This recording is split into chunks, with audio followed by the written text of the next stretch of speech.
Assalamualaikum warahmatullahi wabarakatuh.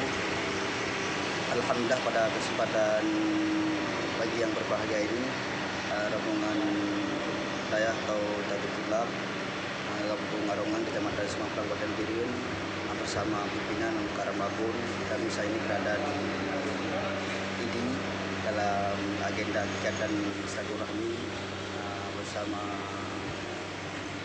Habib Ahmad. Saat ini kita berada di Masjid Pahlawi yang ada di Provinsi Aceh.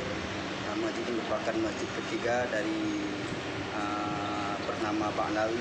Yang pertama di Darim, yang kedua di Singapura, yang ketiga berada di Aceh.